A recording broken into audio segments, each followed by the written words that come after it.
السلام علیکم ورحمت الله وبرکاته. قدرمنو دوستانو، امید لرم چې ټول به روغ جوړ او خوشاله یې. قدرمنو دوستانو، په دې ویډیو کې تاسو سره ډیر مهم معلومات شریکوم.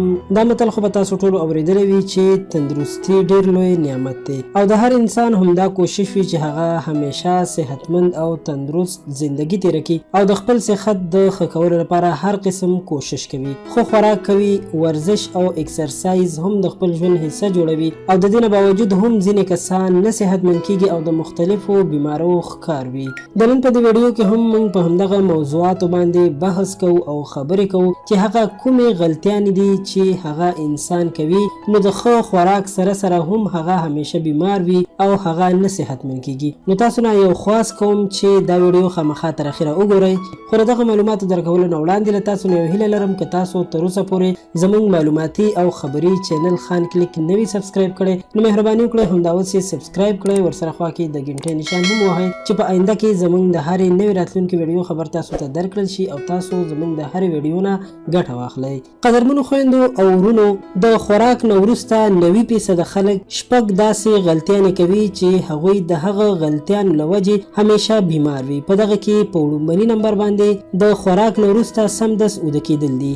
دوستانو، د خوراک نه یو دم وروسته ویده کېدل ډیر زیات نقصان لري، ځکه چې د خوراک نه وروسته باید لږ ساعت تاسو ډډه واچوئ او بیا لږ وګرځئ راوګرځئ. د هغې نه وروسته چې کله ستاسو خوراک په مکمله توګه باندې هضم شي نو بیا د هغې نه وروسته ویده شئ، ځکه که تاسو د خوراک نه وروسته یو دم ویده شئ نو تاسو ته د ګیس، بدهضمۍ او د زړه د سوځېدو تکلیف هم پیدا کیږي او نور ډیر تکلیفونه هم پیدا کیدلی شي. په دې لیست کې په دویم نمبر غلطي چې کومه ده هغه د تمباکو د نشې استعمال دی. اکثره خلک کله چې خوراک وکړي نو سمدس د تمباکو نشه کوي، یعنی سیګریټ څکي. هغوی په دې فکر دي چې د خوراک نه وروسته که هغوی سیګریټ ونه څکي نو د هغوی په ګېډه کې به ګیس پیدا شي، خو دا خبره بالکل غلطه ده. د یو تحقیق له مخې چې پکې ویل شوي دي چې د خوراک نه سمدس وروسته یو سیګریټ څکل داسې دی لکه تاسو چې 10 سیګریټ وڅکئ، یعنی د 10 سیګریټو چې څومره نقصان دی تاسو ته د خوراک نه وروسته یو سیګریټ هغومره نقصان درکولی شي.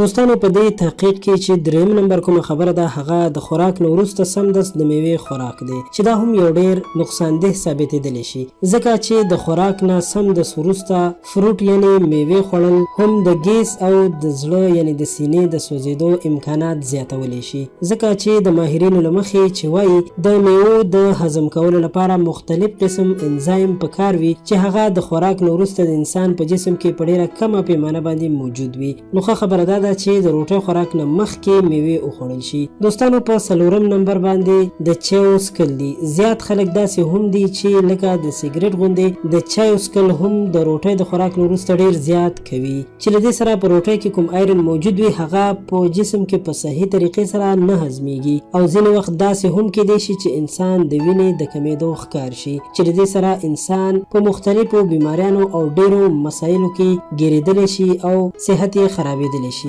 قدرمنو دوستانو، پنځم نمبر دا چې ډیر خلک د خوراک نه وروسته په ناپوهه طور باندې لمبا هم کوي او لامبي چې له دې سره هم معده کمزوري کیږي او معدې ته د وینې سپلای ډیره زیاته ګډوډه کیږي او په دې سره هم په وجود کې مشکلات او مرضونه پیدا کیدلی شي، ځکه چې دې سره معده هم کمزوري کیږي. او قدرمنو دوستانو، په شپږم او اخیری نمبر باندې چې مونږ کومه غلطي کوو هغه د خوراک نه وروسته سمدس ډیر زیات ګرځېدل دي چې له دې سره د هضمي نظام او د انسان فټنس دواړه خرابېدلی شي. نو دوستانو، د خوراک نه وروسته ګرځېدل او ورزش کول ډیره فایده لري، خو په دې شرط چې د خوراک نه وروسته لږ ساعت ډډه واچوئ او یو 15 یا 10 منټه آرام وکړئ چې دغه خوراک ستاسو په وجود کې سم ځای پر ځای شي. د هغې نه وروسته لږ ساعت لپاره وګرځئ راوګرځئ او ورزش وکړئ نو په دې سره به ستاسو خوراک هم په صحیح طریقې سره هضم شي، ستاسو صحت به هم برابر وي او تاسو ته به ښه خوب هم درشي. نو قدرمنو دوستانو، دا وی هغه شپږ غلطیانې چې مونږ او تاسو یې کوو خو بالکل نه پوهیږو چې دا زمونږ لپاره نقصان ده او له نقصان نه ډکې ثابتېدلی شي. نو دوستانو، له نن نه وروسته مونږ تاسو ته پکار دي چې د دې نه پرهیز وکړو او د الله تعالی نه دا دعا کوو چې الله تعالی دې مونږ تاسو او ټول مسلمانانو ته د اوږد عمر زندگی ورپه نصیب کړي. په کمنټ کې راته امین ضرور ولیکئ. دوستانو، که دا ویډیو مو خوښه شوې وي نو خامخا یې لایک کړئ، نور ملګرو سره هم زموږ د چینل نه شریکه کړئ چې نور ملګري ترې هم ګټه واخلي او له نورو ښایسته معلوماتي په زړه پورې ویډیوګانو لپاره در سره خلک لیک چینل سبسکرایب کړئ، ورسره خوا کې د غنټۍ نشان هم وهئ. تر بلې ویډیو راته اجازت راکړئ. په لوی الله مو سپارم. د الله په امان.